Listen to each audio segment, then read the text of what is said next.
Somewhere in your neighborhood, there is a clematis vine swallowing an entire fence in purple, and the person who owns it has no idea what they're doing.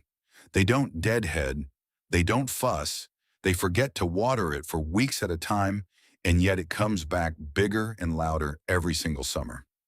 Meanwhile, maybe you've bought a clematis, planted it with love, watched it limp through one sad season, and then watched it quietly disappear.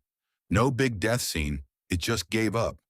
Here's the truth nobody tells you when you buy that gorgeous plant at the garden center. Clematis isn't fragile, it's misunderstood. Almost everything that kills clematis comes down to five very specific mistakes. And once you stop making them, this plant becomes nearly impossible to kill. I'm talking about a vine that survives neglect, droughts, hard winters, and the occasional accidental lawnmower incident. So in the next few minutes, I'm going to give you the five secrets that turn a delicate diva into a tank. These aren't the recycled tips you've heard 100 times.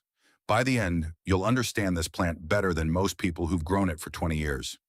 Pay close attention to secret number 4 especially, because it's the one that single-handedly explains why most clematis die in their first 2 years, and almost nobody talks about it. Bury the plant deeper than feels right. This secret breaks every gardening rule you've ever learned.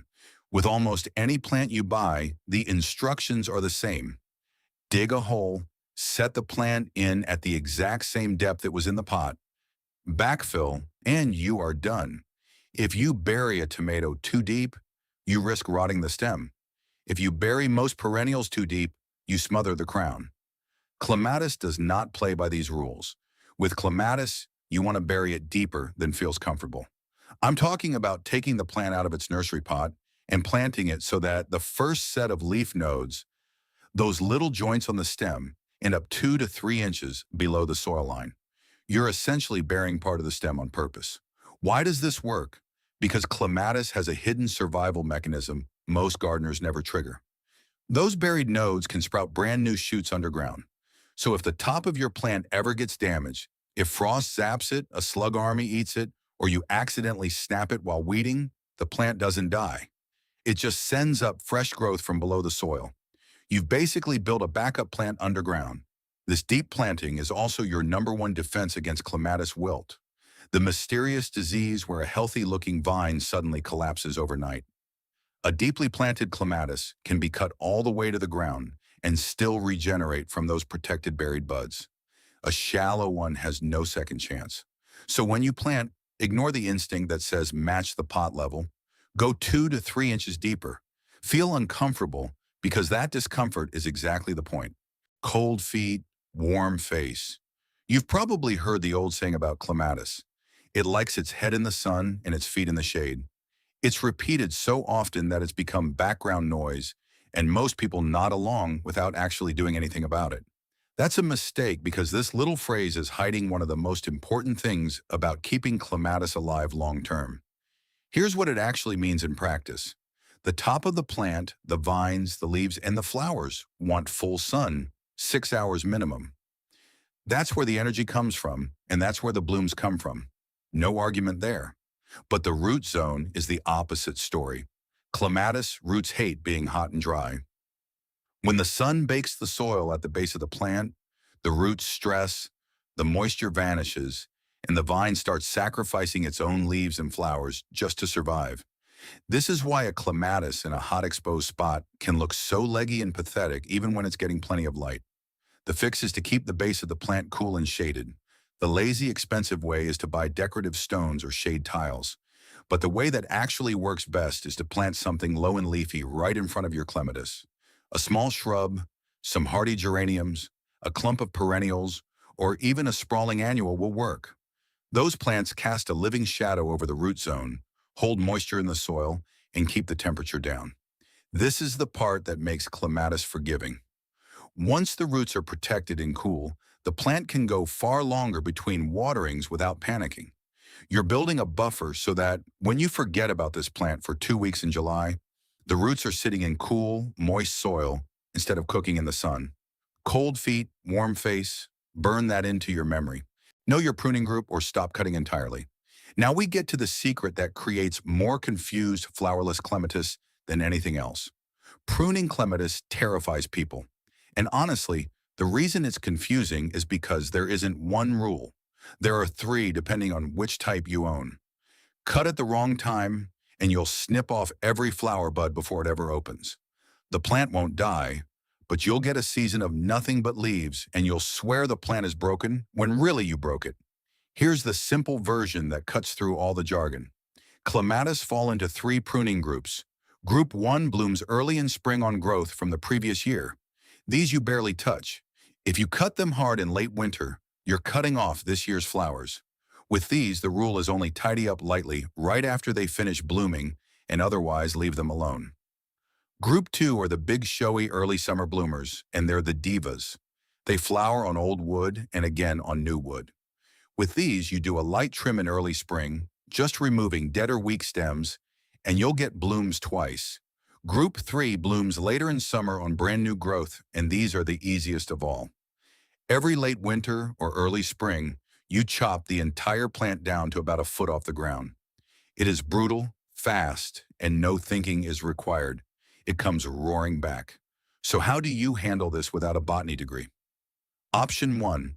Figure out which group you have by checking the label or noting when it blooms, because bloom timing tells you almost everything. Option 2 is your safety net. If you have absolutely no idea which group you own, do nothing for the first full year. Just watch it and see when it flowers. A clematis that's never pruned won't die, it'll just get a little messy. But a clematis pruned at the wrong moment loses its entire show. When in doubt, put the secateurs down. The wilt trick that saves almost every plant. This is the secret that explains why so many clematis vanish in their first 2 years. And it's the moment that separates people who give up on this plant from people who grow it for decades. Picture this. Your clematis is thriving. It's climbing, it's healthy, and maybe it's about to bloom. You go out one morning and an entire stem or the whole plant has collapsed, wilted, blackened, and looks dead overnight with no warning. That's clematis wilt, and it is the single most heartbreaking thing this plant does. It's a fungal issue that hits the stems, and it looks exactly like the plant has died. So here's what almost everyone does. They assume it's gone, they dig it up, they throw it away, and they tell everyone clematis is impossible. Here's the secret. That plant is almost certainly not dead. Clematis wilt attacks the visible top of the plant, but it rarely kills the root system. And if you took the first secret seriously and planted deep, you've got living buds sitting safely below the soil, completely untouched by the wilt. So instead of giving up, you do something that feels insane. You cut the entire collapsed plant right down to ground level, remove all the wilted material, get it away from the plant, and don't compost it. Then you keep the soil consistently moist, you keep those roots cool, and you wait. In the vast majority of cases, within a few weeks, you'll see new green shoots pushing up from the base, fresh, clean growth from those protected underground buds. The plant resets itself completely. Many clematis go through wilt once or twice in their early years, and then, as the root system matures and gets stronger, they simply stop doing it altogether. So the real secret isn't preventing wilt. It's refusing to panic when it happens. The gardener who throws the plant away loses. The gardener who cuts it down and waits gets a vine that lives for 20, 30, even 40 years. Knowing this one thing is the difference between killing clematis and being someone who can't kill it. Feed the roots, not the calendar. The last secret is about long-term staying power. It is the difference between a clematis that survives and a clematis that becomes that monster climber swallowing the fence. Most people either never feed their clematis at all, or they grab whatever generic plant food is in the shed and toss it on randomly whenever they happen to remember. Both approaches give you a plant that just sort of exists, alive, but never spectacular, and never tough enough to shrug off neglect. Here's what clematis actually wants. It's a heavy feeder with a big appetite, but it wants the right food at the right moments, not a constant drip of nitrogen. Nitrogen pushes leafy green growth, and if you overdo it, you get a wall of foliage and almost no flowers. What clematis really wants for flowers is potassium and phosphorus. So here's the simple rhythm. In early spring, as the plant wakes up, work a generous handful of compost or well-rotted manure into the soil around the base. That's the slow, steady foundation. Then, as the plant approaches its flowering season, switch to a feed that's higher in potassium. Something like a rose or tomato food works beautifully, and that's what fuels the explosion of flowers. Once it's flowering heavily, ease off and let it do its thing. But here's the part that ties this whole strategy together. A well-fed clematis with a strong root system is a forgiving clematis. The energy it stores in those roots is exactly what lets it survive when you forget to water it, when wilt strikes, when winter hits hard, or when you completely ignore it for a month. You're not just feeding it for prettier flowers, you're building a reserve tank that makes the plant nearly indestructible. Feed the roots, and the roots will carry the plant through everything you throw at it. These 5 secrets aren't really 5 separate tips. They're one strategy. You plant it deep so it always has a backup. You keep the feet cool and the head sunny so it stops stressing. You respect the pruning group, or you leave the secateurs alone entirely. You refuse to panic when wilt strikes because that plant is coming back. And you feed the roots so it builds the strength to survive anything.